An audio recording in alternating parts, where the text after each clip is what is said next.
Discovering that my son wasn't actually my biological child pushed me to reveal my wife's infidelity and her refusal to be involved with a child who wasn't mine. I never imagined I would be typing this story out. Even now, my hands tremble a bit as they rest above the keyboard, attempting to put into words how my whole world shattered within a matter of weeks.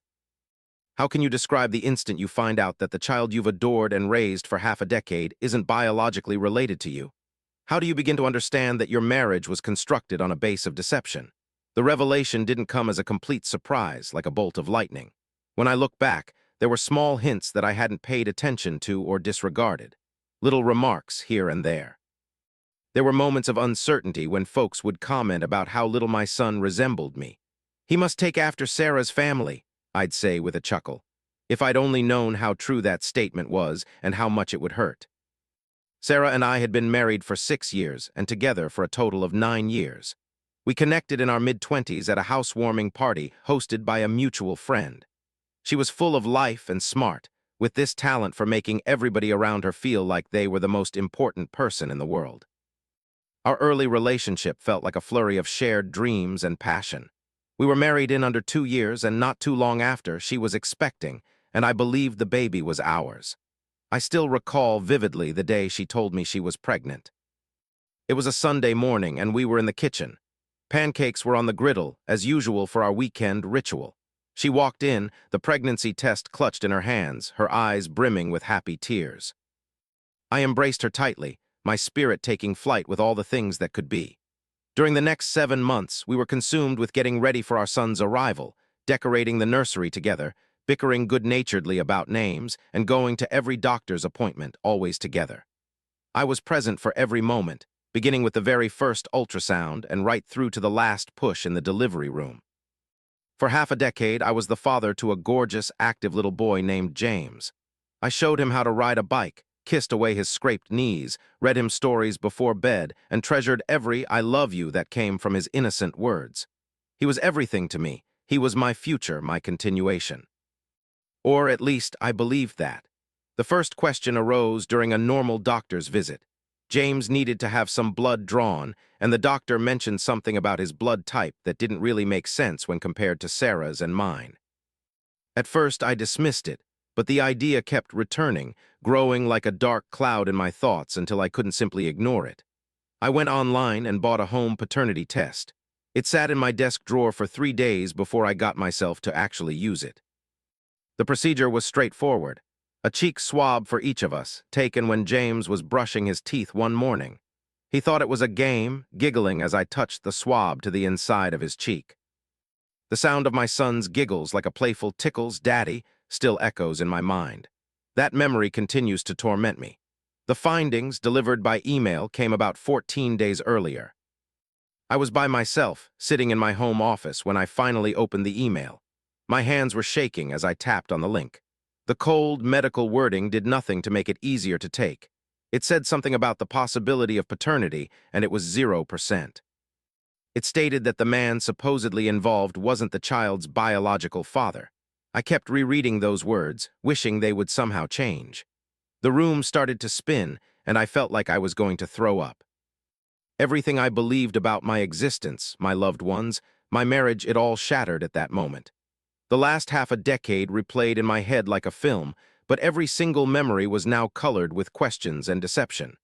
Later that night, after James was asleep, I confronted Sarah. I can still see her reaction when I showed her the report. Her complexion went pale and her hand shot up to her mouth in surprise, although now I wonder if it was real surprise or just the terror of being found out. "You're a whore," I blurted, the words feeling like poison. "How could you do this to me?" I continued, "to us." She immediately began to cry, tears running down her face as she tried to talk. She claimed it happened only once during a difficult time in our marriage, 9 months prior to James's birth. We'd had a really huge argument. It was a hazy memory for me, but she insisted it had shattered her trust in our relationship. After a night of drinks with her friends, she ended up in bed with someone she'd just met in a bar. She broke down in tears, saying she never intended for things to go this way. Even though I had my suspicions when I found out she was pregnant, I managed to persuade myself that the baby had to be mine. The thought of losing her, of ruining the life we had built together, was unbearable. "Please," she pleaded, "you have to see that. You are his father in the ways that count." Families aren't built on genetics, they're built on affection. Her words struck me like a physical blow. Love. How could she even speak about love when she had betrayed me in the worst possible way? She had stolen the right to decide for myself whether or not I wanted to be a parent to another man's child. She let me live a lie for half a decade, observing me build a bond with James, allowing me to fantasize about imparting to him all of the wisdom my own father shared with me, all the while knowing those dreams were completely based on falsehood. In that instant, the rage that coursed through me was unlike anything I've ever felt. It was more than just anger. It was a raw, all-encompassing fury that I desperately needed to unleash. I felt the urge to destroy everything around me to make her feel even a tiny bit of the agony that was eating away at me from the inside. "I'm finished," I stated, my voice unnervingly steady, despite the violent tempest raging within. "I want a divorce, and I want absolutely nothing to do with your son." "Our son," she cried, grasping my arm as I turned to go. "He is our son. You've raised him, you've loved him, you've been his dad for 5 years." I couldn't just abandon him, that much was clear. However, I was able to leave, and I took the opportunity. I threw some stuff into a suitcase and departed that evening, paying no mind to her frantic phone calls and the messages flooding my phone. I got a room at a hotel and spent the entire night gazing up at the ceiling, my thoughts replaying every aspect of James' existence, attempting to untangle the real happiness I experienced from the foundation of lies it was constructed upon. The days that followed were a confusing whirlwind of fury and anguish. My initial intention was to deal with everything quietly, to manage it with as much composure as I could manage. Yet the fury continued to intensify, fueled by every call from Sarah that went unreturned, every desperate text imploring me to return, to consider James, and to avoid destroying our family. Family. That word now seemed like a cruel joke. In the end, I found it impossible to keep it inside any longer. I felt a need for others to be aware of the truth, to comprehend the reason I was abandoning what everybody else believed was an ideal marriage. I began with my sister, then my parents. The story spread rapidly among our friends and acquaintances. Sarah's parents were completely heartbroken. I had always been close to them, and they found the news particularly difficult to handle. They contacted Sarah and informed her that they needed time to deal with this betrayal, essentially distancing themselves from her. The responses I received were varied. The majority of folks were on my side, voicing their shock and anger over Sarah's dishonesty. My sister, who always looked out for me, confronted Sarah with some strong words. But there were others, especially Sarah's brothers and sisters, who felt I was being harsh by making her situation so public. Yesterday, Sarah's sister phoned me, and her tone was filled with anger. "You need to be a man and take her back," she insisted. "That child needs his father," I replied without emotion. "I don't have a son." What followed was a rant about how I was cowardly and pathetic for secretly getting the paternity test. How a true man would support his family no matter what, even if the bloodline wasn't what he expected. She claimed I was the reason Sarah was now isolated and miserable. The hypocrisy of her calling me weak while excusing her sister's unfaithfulness didn't escape me. I hung up and immediately called her husband. "Your wife's family seems to have some rather unusual opinions on loyalty," I informed him. "Perhaps you should consider getting some paternity tests done yourself," I suggested. "Who knows what kind of family history they have?" He said he was sorry for his wife's actions, and we let it go at that. Now, 2 weeks after the revelation that turned my life upside down, I find myself trying to comprehend everything. Sarah keeps calling and sending messages, sometimes pleading for me to forgive her, sometimes accusing me of cruelty for leaving James. Her sister still tries to contact me, likely with more of her self-serving lectures on the definition of manhood. I've blocked their phone numbers. The most difficult thing isn't the deception. As painful as that is, I know I can get past it in time. James is the real struggle. Regardless of what people insist, and even though I know he isn't biologically my son, I can't just turn off 5 years of affection and attachment. I picture his face in my dreams, his laughter still present in my mind. Occasionally, I wake up and reflexively grab for my phone to say goodnight, only to realize I can't be his dad anymore. But how can I continue being a part of his world with this knowledge? How can I look at him without always seeing the tangible proof of my wife's infidelity? How do I explain to a 5-year-old why daddy isn't daddy anymore? Truthfully, I'm not just leaving a marriage. I'm abandoning a child who's innocent, who loves me without question, and who doesn't understand why everything is changing so drastically. Some might find that heartless, cowardly, or just plain sad. Perhaps they're right. But I know I can't exist with this dishonesty any longer. I can't act as though the past half-decade hasn't been ruined by lies. I've already spoken with a divorce lawyer and begun the process of legally separating from Sarah. I've also made it crystal clear that I want no custody or visits with James. Even though it's painful, I feel a complete separation is the best thing I can do for both of us in the long term. Remaining in his life while carrying around this rage and bitterness would ultimately be even more harmful. Sarah's final message, which I got just a few hours ago, still troubles me. He was asking for you earlier, right before bed. He really wished you would read him that story he adores. How am I supposed to tell him his dad doesn't care about him now? I still haven't said anything. I just don't have any idea what to say. How does a person even begin to explain to someone that love, no matter how strong and true, isn't always enough to fix things when someone's been unfaithful? How do I defend leaving my own child, who's just a casualty of an adult's bad choices? The honest truth is, there aren't any good solutions, nothing easy, and no way to minimize the pain for everyone. All I can really do is try to put my life back together from the wreckage of what I believed was my family. I'm hoping eventually, the hurt will ease up enough that I can just breathe again. Right now, I'm sitting alone in my hotel room, surrounded by the broken pieces of everything, trying to figure out who I am now that I'm not a husband or a dad. The future feels fuzzy, but one thing's for sure. I can't go back to how things were before. That previous life, just like the family I thought was mine, was nothing but a complicated fantasy. Perhaps someday I'll learn to accept what happened. Possibly at some point I can look back without this incredible mix of fury, feeling completely betrayed and grief. Right now, though, all I can do is keep going, trying to make it through each day, feeling the burden of what could be the toughest choice I've ever been forced to make.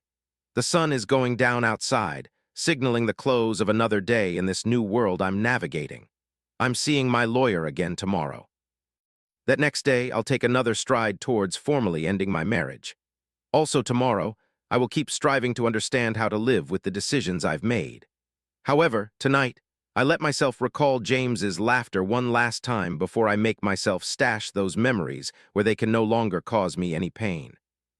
It's the only strategy I have to get through this ordeal. The divorce is really underway at this point. Across the desk from me in his office, my lawyer, Michael, a very experienced man, is looking over the documents with a practiced look. He's handled countless divorce cases where there's been cheating involved, but even he seems a little surprised at how complicated the feelings in my situation are. "Are you absolutely certain about the custody agreement?" he asks, and it's not the first time. The courts usually support the father-child bond, even with the circumstances. You've been this kid's dad for half a decade. You could make a strong argument for visitation if you wanted. I give a firm shake of my head, even though his words make the ache in my heart feel stronger. This can't continue.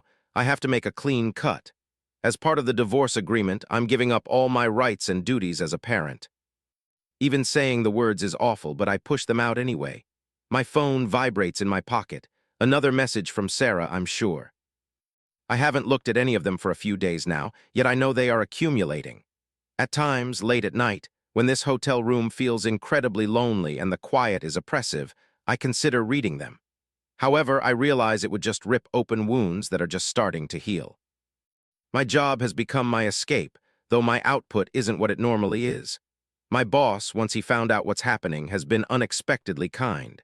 He's given me a little leeway with deadlines and suggested I work from home for a bit. I was glad for it. I can't bear to encounter coworkers who are aware of everything and see the sympathy in their glances. The news has spread amongst our friends like crazy, even though I tried hard to keep it private at first. It's kind of interesting, from a distance, to observe how people respond. Certain friends have really stepped up, giving me support and criticizing Sarah's behavior. Others have kept their distance, not wanting to deal with all the complications. Some people have tried to step in and fix things, recommending therapy or suggesting we try to make up. But what they don't get is that it's over, finished. The instant I looked at those results, something inside me completely fell apart. Faith, once destroyed beyond repair, isn't something that can just be put back together with good wishes and saying, "I'm sorry." Last night, I bumped into James's preschool teacher while I was at the supermarket. I tried to stay away from her, but she spotted me over by the fruits and vegetables. The worry in her eyes was clearly sincere as she told me that James had been asking for me at school, and he was starting to act distant and have more feelings. I know she was trying to be kind, but her words felt like I'd been hit. "He doesn't understand why his daddy doesn't come to get him anymore," she told me quietly. Kids bounce back, sure, but they need a consistent world and clear reasons they can understand. I took my almost empty cart and walked out of the store without buying anything, her words still ringing in my ears. When I got back to my hotel, I got out my laptop and started looking up the long-term impact that losing a parent has on kids. A few hours later, I shut it again, feeling awful but with my mind still made up. Sarah's brother got in touch today, which surprised me because he initially was really angry about me making things public. His message was different than the others, more reasonable. "I don't excuse what Sarah did," he wrote. "The deception is something that can't be forgiven and you have every right to end the marriage, but James, he's got nothing to do with this. He's a young kid, and all he understands is that his dad has vanished. Whatever Sarah's actions were, he shouldn't have to suffer the consequences." I read his message, and I just sat there for ages before finally getting rid of it without sending a reply. James, of course, is blameless in all of this. Obviously, he doesn't deserve this. But what else can I do? Should I continue to be his father, burdened by this truth? Could I even try to love him completely while I'm forever remembering Sarah's deception? Wouldn't that eventually wreck any sort of bond we might have? My sister believes I'm making a bad choice. She came to my hotel room yesterday, carrying food and an unwavering resolve. "You're hurting yourself as much as you're hurting them," she stated while we ate our Chinese food as it got colder. "That little boy cares about you." The fact that he has no other father doesn't change because of genetics. Would you say the same if you found out your own children weren't yours? I asked her. She didn't respond to that, but I knew she still didn't agree with me. Before she left, she held me close and quietly said, "Don't make any choices you can't take back while you're still upset. Give yourself time to consider everything." But I have considered it all. I've done nothing but consider it. Every morning as I wake up, every night before I finally fall asleep, and every moment in between, my thoughts continuously circle back to those same questions, the same uncertainty, and the same emotional pain. Today, I got a large envelope from Sarah's parents in the mail. Inside, the letter revealed their immense sadness regarding their daughter's behavior, yet it also begged me to reevaluate my stance concerning James. Scattered around the letter were numerous pictures, me cradling James as an infant, showing him how to take his first steps, constructing sandcastles down at the shore, and celebrating birthdays together. Those cheerful moments, now preserved in time, were all contaminated by the awareness that they were based on a deception. I probably should have tossed those photos, but I just couldn't bring myself to get rid of them. Instead, I placed them in my laptop bag, trying to convince myself I would handle them later. The reality is, I genuinely have no clue what I should do with them. They're proof of a life I considered mine, memories that simultaneously make me feel both affection and hurt. The divorce proceedings will take a long time to complete, but my attorney reassures me it should be fairly simple, seeing that I am not disputing any custody agreements and am prepared to be generous with the monetary settlement. Finances feel meaningless in comparison to the emotional toll this is taking on me. Sarah's sister finally ceased calling, though she made certain she sent a final message.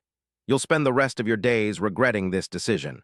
I hope you can live with the choices you've made." Perhaps she's correct. Perhaps, after years have passed, I will look back on this period of time and regret leaving. It's even possible that the heartache of losing James will exceed the suffering of raising him, understanding the truth about his origins. At this very moment, with this chaos swirling around me, I honestly can't imagine any other path to take.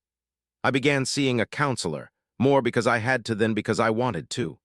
The fury, sense of being wronged, and the self-blame had simply become too much for me to handle by myself. Dr. Anderson hears everything I have to say without criticizing me, as I lay bare all these conflicting emotions. My fury towards Sarah, the love I still feel for James, and my terror about what lies ahead. She doesn't tell me what I should do or how I should feel. Instead, she assists me in grasping that in this type of situation, there aren't any quick fixes, no clear-cut paths to take. In our most recent session, she told me that whichever choice I make, I should recognize that I'll have to live with it for the rest of my days. I need to be certain it's a choice I can live with. Her words have stuck with me. Can I cope with this decision? Can I face the fact that somewhere out there, a young boy who once thought of me as his father will wonder why I stopped loving him? Could I possibly bear the burden of making that choice? The answer, as agonizing as it is still yes. It's because the other option, continuing to live with the constant reminders of Sarah's infidelity, trying to salvage my relationship with James, while also dealing with my own emotional wounds, attempting to create something real on a foundation built on deceit, that feels totally unachievable. I'm scheduled to meet with a real estate agent tomorrow to check out some apartments. Staying in this hotel indefinitely just won't work, and I need to begin constructing at least some kind of a new existence. Sarah's keeping the house. It feels, in a way, like it fits. The house just contains far too many recollections now, swarming with echoes of the life I envisioned. As I gather the limited possessions I brought here to the hotel, I discover I'm holding one of James's pictures. Somehow, it ended up tucked away inside my briefcase. It's a standard kid's picture, with stick figures representing our family, situated in front of a home with a son grinning from the upper right of the paper. "I love you, Daddy," is scrawled across the top in his shaky penmanship.